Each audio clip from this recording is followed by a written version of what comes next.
कुछ नहीं छिपेगा, सब दिखेगा साफ साफ।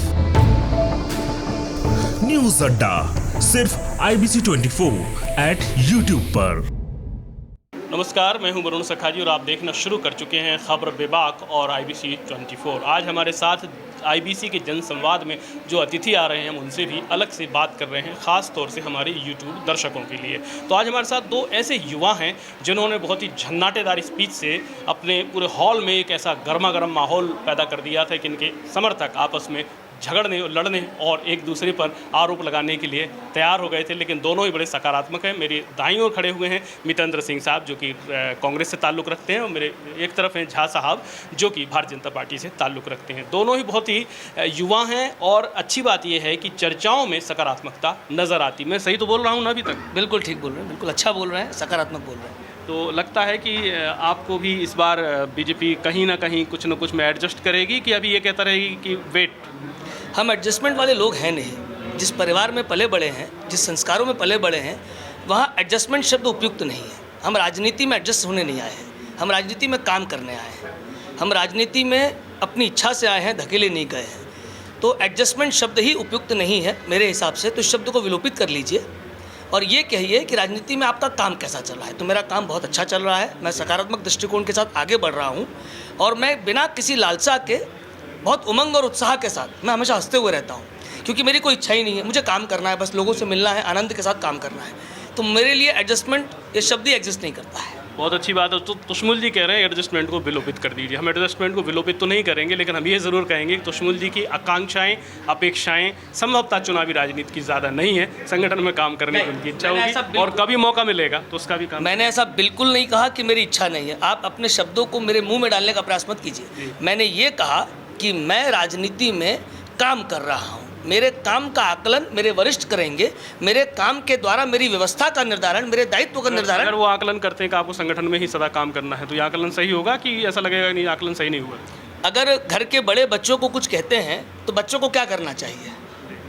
पिता अपने संतान का कभी अहित चाहेगा क्या? माँ कभी अपने बच्चों का अहित चाहेगी क्या? तो पार्टी मेरी माँ है, वे तय करेंगी, वे जो तय करेंगी मेरे लिए वो सर्वश्रेष्ठ होगा। बहुत शुक्रिया। मितेंद्र जी, अभी का जो माहौल है कांग्रेस के लिए बहुत अच्छा नहीं है देश में, लेकिन आप जैसी युवाओं से उम्मीद कर सकती है वो तो सुनी जा रही है आपके ऊपर कि युवा सिर्फ एक ही हैं जो राहुल गांधी है। मैं एक बहुत अच्छी बात बताता हूँ। तो पहली बात कि कांग्रेस का देश में माहौल बहुत ही अच्छा है। हिमाचल में हमने सरकार बनाई है, छत्तीसगढ़ में हमने सरकार बनाई है, राजस्थान में हमने सरकार बनाई और कर्नाटका में बनाने जा रहे हैं। तो ये बात बिल्कुल गलत है। कांग्रेस बहुत अच्छे तरीके से अपनी लड़ाई को लड़ती जा रही है। और रही बात राहुल गांधी जी की, राहुल गांधी जी एक युवाओं का चेहरा है।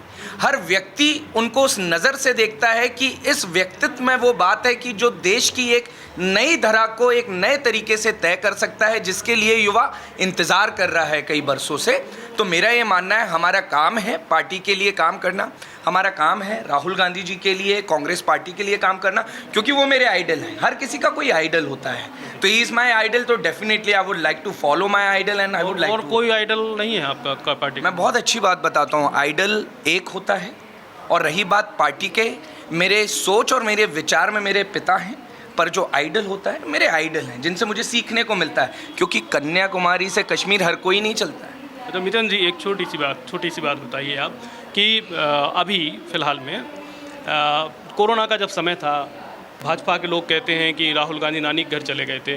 वहाँ BV श्रीनिवास एक व्यक्ति हैं, आपकी ही पार्टी के हैं, बड़ा सेवा के उनके वीडियोज़ आते थे। कभी कोई कांग्रेसी मितेंद्र सिंह युवा ये नहीं कहता कि मेरे आइडियल वो हैं। वो आइडियल क्यों नहीं हो पाते या कोई और आइडियल क्यों नहीं हो पाता? एक बहुत अच्छी बात बताता हूँ। पहले तो ये जो नानी के घर वाली बात है, पता नहीं मीडिया को कहाँ से पता चल जाती है कि कौन किसके घर में। शायद आप गए होंगे देखने के लिए, पर जितना मुझे पता है राहुल गांधी जी दिल्ली में थे।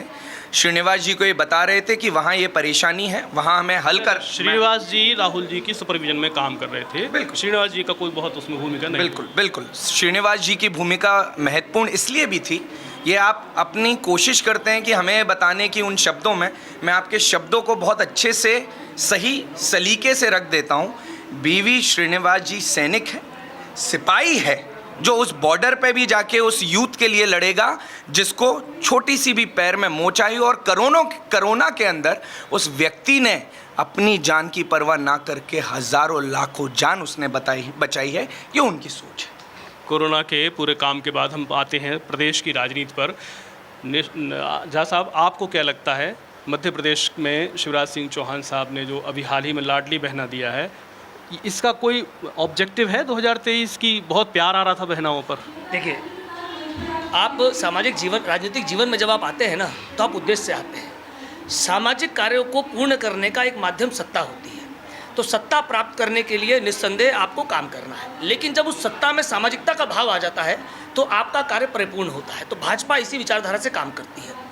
किसी भी बच्ची के जन्म से लेकर, ये योजनाएं आज की चालू नहीं है। 2006 में लाडली लक्ष्मी योजना चालू की थी मेरे मुख्यमंत्री जी ने। 2006 से हर दिन वे नई योजना है। कोई मुख्यमंत्री, मुझे बताइए, इतना संवेदनशील हो सकता है क्या जो किसी अपने कार्यकर्ता के, अपनी 8.5 करोड़ की जनता के माता पिता को तीर्थ स्थान का दर्शन कराए? क्या इस देश में ऐसा? मैं बात कर रहा था लाडली बहना पर। चुनाव की वजह से आया है, कैसे आया, ये जानना चाह रहा हूँ। आप सुनिए, आप प्रश्न को गलत कर रहे हैं। सरकार कोई भी योजना जब लाती है तो उस योजना के पीछे मंशा होती है। उस मंशा का मुख्य उद्देश्य होता है जनता का सेवा भाव। और अगर उस योजना का आपको चुनाव में लाभ मिलता है तो उसमें आपत्ति क्या है आपको? अब 2023 है, फ्रेम से बाहर मत जाइए, थोड़ा फ्रेम में रहिए। 2023 महत्वपूर्ण है। कोई पत्रकार मुझे फ्रेम से बाहर कर दे, इतना कमजोर नहीं हूँ मैं, बहुत महंगा हूँ मैं। कैमरा करता, कैमरे के फ्रेम की बात करिए, राजनीति के फ्रेम से मुझे बाहर करना इतना आसान नहीं। फ्रेम की आपने राजनीति से जोड़ लिया, मैं तो प्रेम की फ्रेम की बात। जमीन से जुड़ा हुआ व्यक्ति हूँ मैं। हाँ, प्रश्न आपका? मेरा यही था कि लाडली बहना को लेकर अचानक से ऐसा प्यार ना 2018 में दिखा, ना 19 में, ना 20 में, ना 21 में, 22 में भी नहीं दिखा, 23 में, वो भी सेकंड हाफ में, थर्ड क्वार्टर। किसी बहन की चिंता करना ये अपराध है? अपराध नहीं है, लेकिन चुनाव भी तो है। उससे पहले चिंता पहले योजना ही नहीं थी क्या? 2006 में कौन सा चुनाव था? मुख्यमंत्री तीर्थ दर्शन योजना आई थी, तब कौन सा चुनाव था? दीनदयाल रसोई जब आया था 5 रुपए में भरपेट, वो भी 1 साल पहले कर सकते थे। मितन जी, क्या लग रहा है आपको? देखिए, मैं तो सिर्फ इतना जानता हूँ, जब जब चुनाव आता है, अभी आपने देखा होगा युवाओं के लिए एक नई उत्तम योजना आई है जिसमें 8,000 रुपये दिए जाएंगे। मेरा ये मानना है कि आप युवाओं के लिए योजना लाइए, पर उनके लिए रोज़गार लाइए।